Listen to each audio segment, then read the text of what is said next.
السلام عليكم ورحمة الله تعالى وبركاته. الحمد لله الذي أرسل رسوله بالهدى ودين الحق ليظهره على الدين كله وكفى بالله شهيدا. أشهد أن لا إله إلا الله وحده لا شريك له وأشهد أن محمدا عبده ورسوله والصلاة والسلام على سيدنا محمد وعلى آله وأصحابه ومن دعا بدعوته واهتدى بهديه واستنى بسنته ومن سار على دربه إلى يوم الدين. أما بعد، فقال الله سبحانه وتعالى في كتابه العزيز: أعوذ بالله من الشيطان الرجيم وما كان لمؤمن ولا مؤمنة إذا قضى الله ورسوله أمرا أن يكون لهم الخيرة من أمرهم. صدق الله العظيم.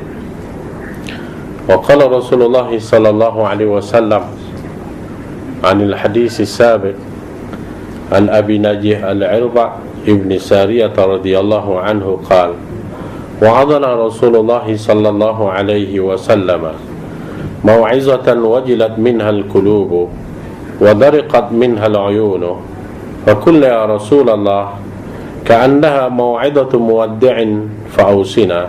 قال: أوصيكم بتقوى الله عز وجل والسمع الطاعة، وإن تأمر عليكم عبد فإنه من يعش منكم فسيرى اختلافا كثيرا، فعليكم بسنتي وسنة الخلفاء الراشدين المهديين، عدوا عليها بالنواجذ، وإياكم ومحدثات الأمور فإن كل بدعة ضلالة، أو كما قال رسول الله صلى الله عليه وسلم. Sidang jamaah, para hadirin, hadirat, muslimin, muslimat, tuan-tuan dan perempuan yang dirahmati lagi dikasih sekalian.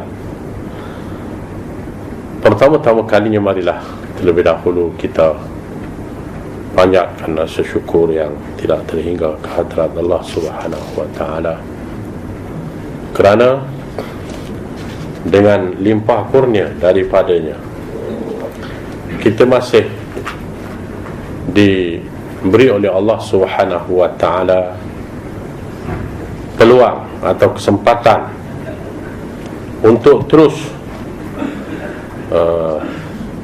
berusaha bagi kita mendekatkan diri kita kepada Allah, sama ada melalui cara kita bersembahyang, berpuasa pada bulan Ramadan, mengeluarkan zakat, mengerjakan haji, berusaha untuk mempelajari ilmu pengetahuan, atau apa juga jalan-jalan yang boleh menyampaikan kita kepada redha Allah Subhanahu wa taala, maka hendaklah kita usahakan bersungguh-sungguh meningkatkan kemampuan yang kita ada, sehingga kita redha kepada Allah dan Allah redha kepada kita, insya-Allah.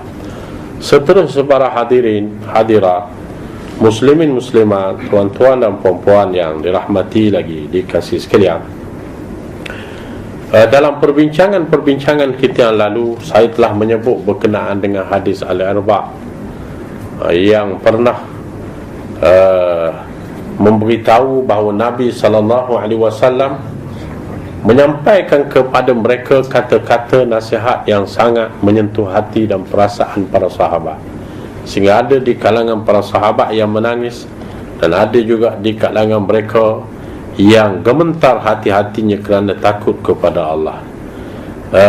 Dari satu sudut mereka berkata, wahai Rasulullah, sekiranya apa yang kamu sampaikan ini merupakan yang terakhir untuk kami, kami mohon agar kamu tambahkan lagi apa-apa yang perlu, apa-apa yang patut untuk kami amalkan. Gambaran kepada sifat para sahabat yang sentiasa cintakan kepada ilmu, cintakan kepada pengetahuan, cintakan kepada agama Allah Subhanahu wa taala, sehingga Nabi menyampaikan kepada mereka itu dengan sepenuh hati. Kata Nabi, aku ingin wasiatkan kepadamu satu benda yang sangat penting, agar kamu tanamkan dalam diri rasa gerun, rasa takut kepada Allah Subhanahu wa ta'ala. Kerana pada hakikatnya rasa gerun, rasa takut kepada Allah ini sesuatu yang sangat penting.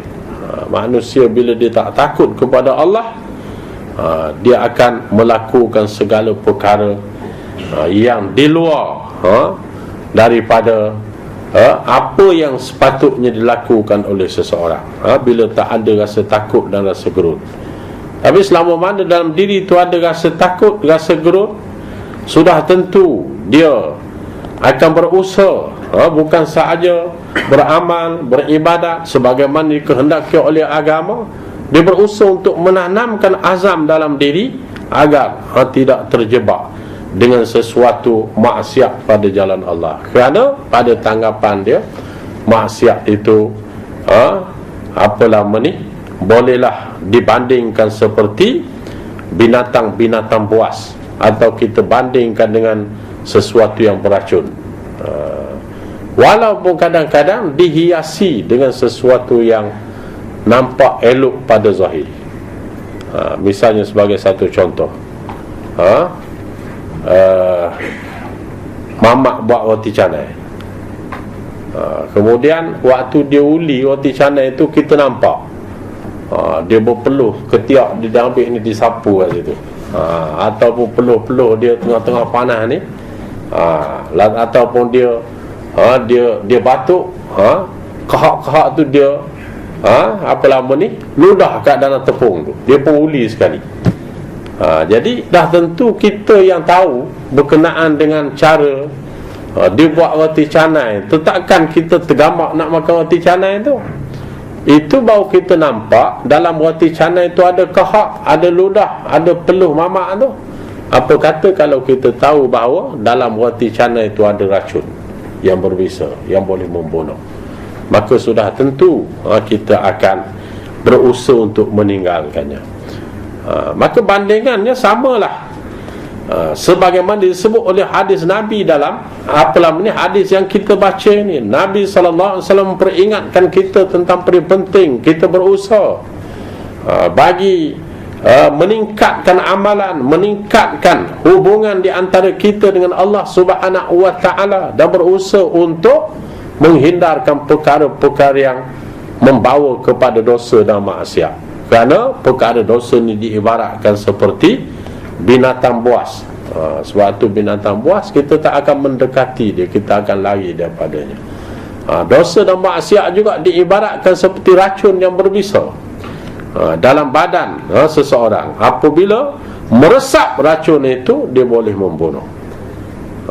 Itu sebab 2-3 hari lepas ada orang mati kerana isak dadah terlalu banyak, konsert yang tidak terkawal, minum arak, minum dadah, ambil dadah sampai ke peringkat membawa kepada maut. Itu kalau kita lihat seseorang yang beriman kepada Allah, yang ada dalam dirinya nilai takwa, sudah tentu dia tidak akan terjebak dengan perkara-perkara yang sedemikian. Bahkan bukan kata perkara-perkara yang haram, perkara-perkara yang jelas dosa di sisi Allah. Bahkan orang yang beriman kepada Allah, yang ada dalam dirinya nilai takwa, maka sudah tentu perkara-perkara yang berbentuk syubhah pun ditinggalkannya. Benda syubhah pun kita tinggal, bukan kata benda haram. Kerana dalam Islam, apabila kita meninggalkan perkara-perkara syubhah, pada hakikatnya kita telah menyelamatkan agama kita, dan kita telah menyelamatkan maruah pribadi kita sebagai seorang mukmin. Suatu Nabi memperingatkan kita agar sentiasa tanam dalam diri rasa takut, rasa gerun kepada Allah. Kerana yang demikian itu boleh menyebabkan di mana kita terhindar daripada benda-benda yang melampaui batasan dalam kehidupan ini. Dan Nabi SAW menyebut juga tentang penting kita sentiasa dengar dan sentiasa taat. Apa yang datang daripada Allah, dan apa yang datang daripada Rasulullah sallallahu alaihi wasallam. Suatu kalau kita lihat para sahabat Nabi radhiyallahu anhum ajma'in, mereka mempunyai kepribadian yang sentiasa dengar dan taat perintah Allah. Suatu kalau kita belajar sejarah berkenaan dengan peperangan Uhud, selepas daripada peperangan Badar, tahun berikutnya berlaku peperangan Uhud. Umat Islam yang berdepan dengan musuh-musuh dalam peperangan Uhud, banyak yang terkena luka-luka parah, yang sampai ke peringkat ada yang meninggal, ada yang ditikam sampai 10 liang mata luka, 13 liang mata luka. Dan bila mana selepas daripada berperang, mereka balik ke kota Madinah. Bila balik ke kota Madinah, setiap dari kalangan mereka yang luka-luka ini bercadang untuk merawat luka-luka masing-masing.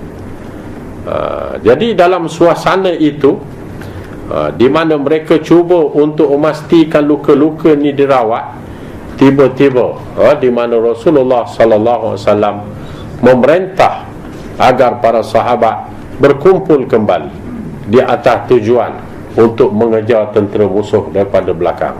Pasal itu sebahagian daripada teknik Rasulullah untuk memperlihatkan bahawa dalam peperangan Uhud ni pun umat Islam tak kalah sebenarnya. Dia kejar daripada belakang. Orang yang terlibat dengan peperangan Uhud sahaja yang boleh mengikut Rasulullah. Jadi Nabi pun kumpul mereka, dan di kalangan para sahabat ni, walaupun mereka berada dalam suasana yang agak gawat, yang lukanya parah, tapi bila mendengar seruan Rasulullah sallallahu alaihi wasallam, mereka kembali semula pakai baju besi, kembali semula mengambil senjata, kembali semula menaiki kuda-kuda mereka untuk bersama-sama dengan Nabi, seraya mereka berkata sami'na wa ata'na ya Rasulullah, kami dengar dan kami taat wahai Rasulullah. Itu para sahabat yang memiliki kepribadian sebagaimana disebut oleh Allah SWT dalam Al-Quran, di mana di antara sifat para sahabat ni sentiasa dengar dan taat asalkan ianya datang daripada Rasulullah SAW. Sehingga ada di kalangan mereka yang terpaksa dipapah untuk naik ke atas kenderaan masing-masing, kena papah, luka yang amat parah, sehingga Nabi sendiri rasa kasihan, terutamanya dari kalangan Bani Salamah yang terlalu banyak berhadapan dengan kepayahan, luka-luka mereka ada yang sampai ke peringkat 13 liang mata luka. Kerana Bani Salamah ini, mereka menjadi benteng untuk mempertahankan Rasulullah. Mereka sanggup dipanah, sanggup ditikam, asal Rasulullah tidak terkena sebarang kecederaan.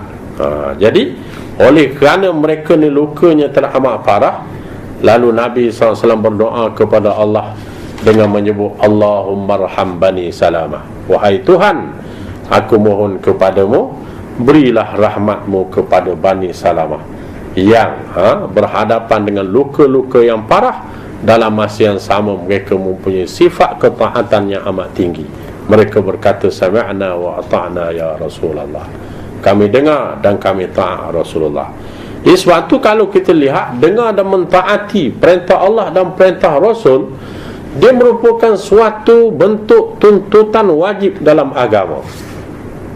Sebab tu kita baca Al-Quran, di antaranya Allah Subhanahu wa ta'ala menyebut ya ayyuhalladzina amanu ati'ullah wa ati'ur rasul, wahai orang yang beriman, taatlah kamu kepada Allah dan taatlah kamu kepada Rasul.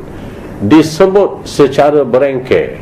Kalau kita belajar bahasa Arab, satu-satu jumlah dalam bahasa Arab ini disambung menggunakan huruf penyambung, yang kita sebut sebagai huruf ataf. Jadi panggil istilah ilmu nahu, dia panggil huruf ataf. Untuk memastikan satu-satu jumlah tu tersusun dengan caranya yang betul, maka peranan huruf ataf ini penting. Dan huruf ataf itu pada hakikatnya sekurang-kurang dia ada 10 huruf. Tapi yang biasa kita dengar, kalau kita baca Quran, baca hadis-hadis Nabi bahasa Arab, dia ada beberapa huruf yang selalu digunakan pakai. Di antaranya huruf fa dan huruf thumma. Huruf fa dengan huruf thumma ni digunakan pakai litta'qib, untuk menyatakan sesuatu itu berlaku secara beriringan. Ta'khir termasuk beriringan. Sebagai satu contoh, kita buat ayat, guna perkataan yang ada huruf penyambung, huruf fa dan juga huruf summa. Sebagai satu contoh saya sebut, ja'a Muhammad ilal madrasah fa'ali, telah datang ke surau Muhammad, kemudian selepas itu datang pula Ali.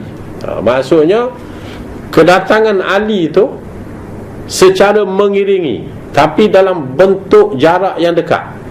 Itu dipanggil litta'qib. Jadi maksudnya telah datang Muhammad ke surau, kemudian Ali, dia mengiringi. Tapi kalau kita guna pakai huruf summa, dia juga memberi makna litta'qib, tapi dalam bentuk yang agak lama, agak lambat. Sebagai satu contoh saya sebut, ja'a Muhammad ilal madrasah summa Ali. Kita sebut kalimah summa. Telah datang Muhammad ke surau, kemudian beberapa ketika baru datang pula Ali. Lambat lagi, mungkin sejam, mungkin lebih. Jadi kat situ kita nak sebutnya, setiap huruf penyambung yang ada dalam istilah bahasa Arab ni, hakikatnya dia mempunyai makna yang tersendiri. Bukan saja-saja nak letak fa, bukan saja-saja nak letak summa, dia ada maksud. Begitu kadang-kadang dia guna pakai huruf penyambung, huruf hatta. Kalimah hatta, bukan hatta ramli, hatta saja. Hatta ni kalau kita lihat, sebagai satu contoh sebuah ayat, saya kata apa, akaltu as-samakal mashwi hatta ra'si. Kita sebut kalimah hatta. Saya makan as-samak. Samak tu makna ikan. Al-mashwi makna ikan panggang, ikan bakar tu. Oleh kerana mungkin ikan tu sedap, kita pun sebut akaltu as-samakal mashwi hatta ra'si. Kita tambah kalimah hatta, dan di belakang tu kita sebut hatta ra'si. Kita makan ikan bakar tu, bukan sekadar makan daging dia, tapi hatta ra'si, habis sampai ke kepala pun telan juga. Oleh kerana mungkin ikan tu agak sedap, jadi kita guna kalimah hatta untuk memberi makna lil istighraq, ni panggil, untuk meliputi. Dan kadang-kadang bahasa Arab ni jumlah dia sambung dengan menggunakan huruf aw, huruf penyambung. Jadi huruf aw sebagai satu contoh, saya buat ayat, di hadapan saya ni ada 2 gelas, 2 bekas air, satu dalam gelas, satu dalam botol. Saya sebut kat kawan saya, saya kata hal turidu an tashrab min hadha aw min hadhihi. Kita sebut aw, min hadha aw minha hadhihi. Engkau nak minum air daripada gelas ni ke, atau daripada yang satu lagi ni, nak dalam botol. Jadi kita sebut kalimah aw untuk memberi makna pilih. Itu sebab kalau guna kalimah aw, dia disebut litaghyir, untuk memberi makna pilih. Itu bahasa Arab. Dan kadang-kadang satu-satu jumlah itu diguna pakai huruf penyambung dengan menggunakan huruf waw. Kalau diguna huruf waw untuk memberi makna, jumlah yang sebelum waw dan jumlah yang selepas waw mestilah diambil keduanya. Sebab tu dalam ayat yang saya baca tadi, Allah Ta'ala berfirman, ya ayyuhalladzina amanu ati'u Allah wa ati'ur rasul. Dia sebut dua, taat kepada Allah dan taat kepada Rasul. Dan di tengah-tengah tu dia guna huruf penyambung menggunakan waw. Dia tak sebut aw, dia tak sebut dengan kalimah-kalimah penyambung yang lain, ayat apa ni, huruf-huruf yang lain tak ada, dia guna waw untuk gambarkan kepada kita bahawa taat kepada Allah dan taat kepada Rasulullah sallallahu alaihi wasallam dua benda yang tidak boleh dipisahkan, mesti diambil secara sekali dalam bentuk serentak. Sebab tu kalau kita lihat Kasih Ahmad nak tolak, nak ambil Quran saja, tak nak ambil hadis Rasulullah, itu adalah suatu bentuk kefahaman yang salah. Kalau kita lihat dari segi bahasa tu pun dah cukup dah untuk gambarkan kepada kita bahawa taat Allah dan taat Rasul adalah dua benda yang tidak boleh dipisahkan sama sekali. Sebab tu kita mengucap dua kalimah syahadah, juga kita letak kalimah waw, asyhadu an la ilaha illallah wa asyhadu anna Muhammadan Rasulullah. Kita tak sebut dengan menggunakan huruf penyambung yang lain, guna aw ke, asyhadu an la ilaha illallah aw asyhadu anna Muhammadar Rasulullah. Tak ada, dia tak sebut aw, tapi dia sebut kalimah waw untuk gambarkan kepada kita taat Allah, taat Rasul, dua benda yang tidak boleh dipisahkan. Syahadah, penyaksian bahawa Allah sebagai Tuhan dan Rasulullah tu pula sebagai pesuruh. Tapi Kasih Ahmad kata apa? Kalau kita sebut Muhammad Rasulullah, maknanya kita mendewa-dewakan Nabi, sehingga suatu bentuk pendewaan yang tidak selayaknya berlaku, dewa-dewakan manusia. Itu kata dia. Walhal kalau kita lihat dalam sejarah, umat Islam tak pernah mendewa-dewakan Rasulullah sehingga mencecah kedudukannya sama seperti Tuhan. Tak ada. Suatu dalam sejarah ketika mana wafatnya Rasulullah sallallahu alaihi wasallam, para sahabat berada dalam keadaan yang agak kelang kabut, tidak boleh menerima hakikat Rasulullah meninggal. Sehingga Sayyidina Umar sendiri berucap di tengah-tengah khalayak ramai, serta berkata, man qala anna Muhammadan qad mata sa'adribu unuqah. Sesiapa di kalangan kamu yang mengatakan Muhammad telah meninggal, maka aku tidak teragak-agak untuk memenggal kepalanya. Itu kata Sayyidina Umar. Dan suasana yang sedemikian, Allah memberi ketenangan kepada Sayyidina Abu Bakar As-Siddiq, memperingatkan para sahabat, kerana Nabi Muhammad tidak lain, dia hanya sekadar Rasul. Wa ma kana Muhammadun illa rasulun qad khalat min qablihi ar-rusul. Nabi Muhammad ni tak lain, dia hanya sebagai seorang rasul yang diutuskan oleh Allah sebagaimana umat-umat yang terdahulu. Dan bila Nabi Muhammad sampai masa dia pun akan pergi menemui Allah, dia pun akan meninggal juga. Sebab tu kata Sayyidina Abu Bakar As-Siddiq, man kana ya'budu Muhammadan, siapa yang sembah Muhammadan faqad mata, Nabi Muhammad meninggal. Tapi man kana ya'budullah, siapa-siapa yang menyembah Allah, sesungguhnya Allah itu adalah Tuhan yang maha hidup untuk selama-lamanya. Allah Ta'ala dia tak mati. Yang mati itu manusia seperti kita. Muhammad sallallahu alaihi wasallam dia juga manusia biasa seperti kita. Jadi daripada peristiwa ini dapat kita lihat secara jelas, para sahabat Nabi tak pernah mengangkat, mengagung-agungkan Rasulullah sehingga sampai ke peringkat mencecah martabatnya seperti Tuhan. Tak pernah. Cuma yang ada dalam sejarah Islam, kita memuliakan Rasulullah, kita membesarkan Rasulullah, kita mengagungkan Rasulullah sallallahu alaihi wasallam sesuai dengan perintah Allah yang telah mengangkat kedudukan Nabi itu sebagai utusannya, dan sesuai juga dengan kedudukan Rasulullah sebagai kekasih Allah Subhanahu wa ta'ala. Sebab tu kalau kita lihat banyak ayat yang menyentuh tentang kepribadian Nabi, terutamanya selalu kita dengar Tok Khatib baca khutbah, innallaha wa malaikatahu yusalluna 'alan nabi ya ayyuhalladzina amanu sallu 'alaihi wa sallimu taslima. Wahai sesungguhnya Allah dan para malaikat berselawat ke atas Nabi, wahai orang-orang yang beriman, berselawatlah kamu ke atasnya dengan sesungguh-sungguhnya.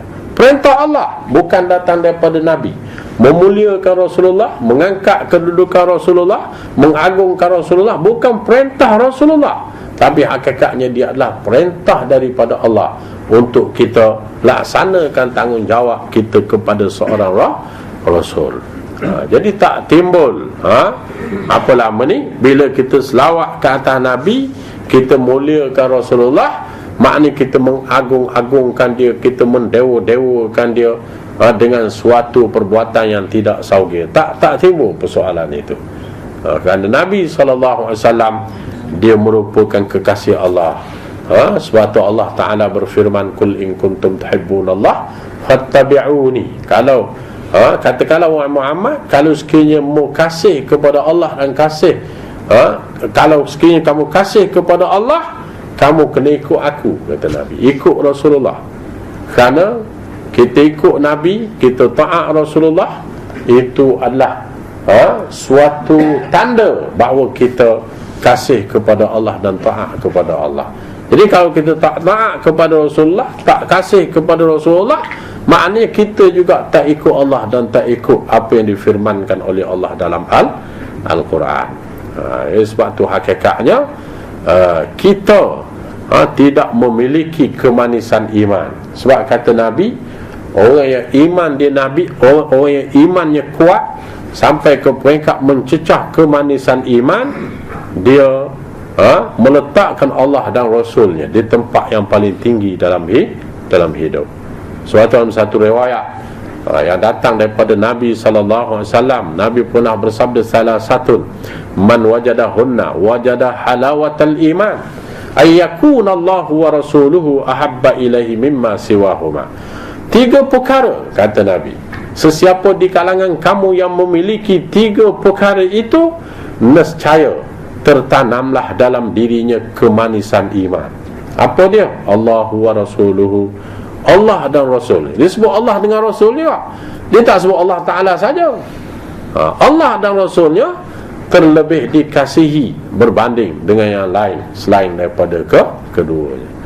Jadi Allah dengan Rasul ni tak boleh pisah. Sebab tu kita tengok dekat surau, kita letak Allah, kita letak Muhammad. Mana boleh letak Allah Ta'ala saja? Kalau letak Allah Ta'ala saja, dia jadi canggung. Mana kita letak Allah aja, Muhammad tak ada, dia jadi macam tak kena je. Jadi mesti letak kedua-dua je. Itu dalam surau, apatah lagi dalam hati kita. Dalam hati kita kena semat kedua-duanya, Allah dan Rasul. Jangan terpedaya dengan tipu daya di mana golongan anti hadis yang menganggap mereka cinta Allah, tapi hakikatnya mereka tidak cinta Allah dan tidak cinta Rasulullah sallallahu alaihi wasallam. Nabi pernah bersabda dalam satu hadis yang lain, kata Rasulullah sallallahu alaihi wasallam, la yu'minu ahadukum, seseorang kamu tidak beriman kepada Allah, hatta akuna ahabba ilaihi min walidihi wa waladihi wan nasi ajma'in, kecualilah apabila kamu kasih kepada aku lebih daripada kasihnya kamu kepada kedua ibu bapa kamu dan juga anak-anak kamu dan juga manusia keseluruhannya. Maka kita letak Rasulullah tempat yang paling tinggi, barulah di situ ada nilai keimanan yang tertanam dalam diri kita masing-masing. Jadi oleh kerana nilai keimanan tu tak ada, kemanisan iman tu pun tak ada, maka sebab itulah kita mudah terjerumus dengan perkara-perkara yang berbentuk syirik, hal-hal yang berbentuk muhdatsatil umur, perkara-perkara bid'ah, rekaan palsu yang kita angkat kedudukannya seolah-olah datang daripada agama. Tapi hakikatnya perkara itu langsung tidak ada kena-mengena dengan agama. Sebab tu orang yang kurang iman ni, dia mudah nak jadi sesat. Sebab bila dia tinggal Quran, dia tinggal hadis Nabi SAW, maka dia tidak ada lagi suatu bentuk pegangan. Bila tak ada Quran, tak ada hadis dalam diri, tak ada pegangan lah. Bila tak ada pegangan, kita tidak bertindak kecuali mengikut hawa nafsu. Bila ikut nafsu, itu yang jadi. Apa pun dia duk kira nak buat benda syirik je. Kapal terbang mah hilang pun dia cari teropong buluh juga. Pasal apa boleh berlaku? Pasal keyakinan tu kurang kepada agama. Sedangkan kalau kita balik kepada agama, berdoa kepada Allah agar Allah beri petunjuk, itu lebih baik berbanding dengan kita naik tika terbang. Tak jumpa cari juga. Walaupun kita guna bomoh, guna jin, guna hantu, guna syaitan, tak jadi apa juga. Last sekali kita kena balik kepada Allah juga. Apa salahnya kalau kita hindarkan diri kita daripada perkara-perkara bid'ah, perkara-perkara sia-sia, benda-benda yang tidak ada kena-mengena dengan agama. Kita tolak dari awal lagi. Tak payah kita terjebak dengan mainan hantu dan syaitan. Kerana yang demikian itu tidak ada kecuali bertujuan untuk menyesatkan kita daripada jalan yang benar. Dan Nabi SAW dalam hadis ini peringatkan kepada kita agar kita berpegang teguh dengan sunnah Rasulullah, berpegang teguh dengan Al-Quran, dan berpegang teguh dengan sunnah Rasulullah SAW. Dalam satu hadis yang lain kata Rasulullah SAW, taraktu fikum amraini, aku tinggalkan kepada kamu dua benda, kata Rasulullah, ma in tamassaktum bihima kitaballah wa sunnata nabiyhi sallallahu alaihi wasallam. Aku tinggalkan kepada kamu dua benda dan kamu tidak akan sesat sampai bila-bila. Bila kamu berpegang teguh dengan keduanya. Apa dia? Al-Quran dan juga sunnah Rasulullah sallallahu alaihi wasallam. Jadi mudah-mudahan kita dikurniakan oleh Allah kekuatan hati, kekuatan jiwa yang teguh untuk berpegang dengan prinsip agama yang betul, menghindarkan diri kita daripada tipu daya, menghindarkan diri kita daripada fahaman-fahaman yang salah, apatah lagi membela kesalahan itu. Kita memang dilarang daripada berpegang dengan kesalahan, rekaan, dan kita dilarang juga untuk membelanya. Tapi kalau kita nak kasih amat, ada pembelanya. Ada orang yang berani bela kesesatan. Sedangkan kalau sekiranya kita membela kesesatan, maka kita juga akan tergolong dan arti kata manusia yang sesat. Sebab tu kita selalu mohon kepada Allah.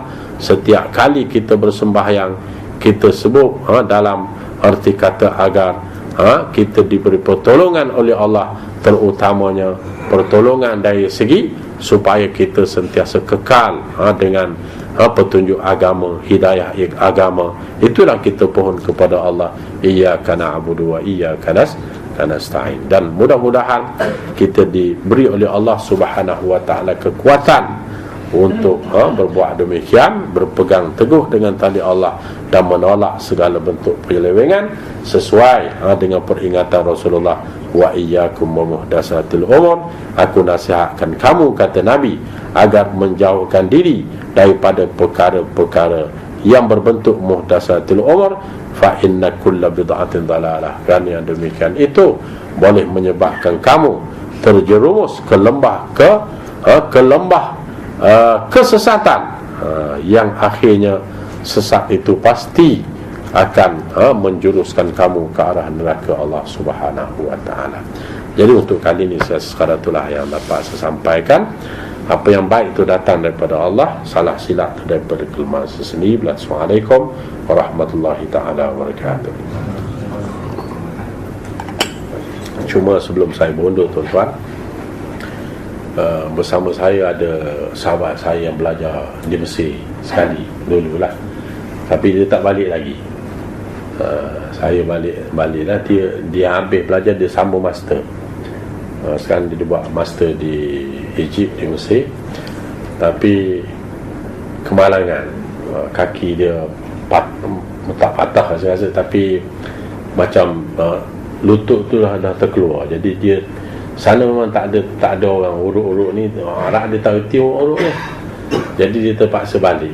Dia balik sini urut dah 2-3 hari dia urut tu, dia rasa sedap sikit, dia nak pergi balik sana. Tapi dari segi kos tu, kalau boleh kita bantu dia nak beli tiket penerbang semua tu, banyak juga kos dia. Dia nak sambung belajar sana lagi. Jadi kalau sahabat-sahabat tolong bantu orang nak belajar agama ni, kita pun dapat pahala.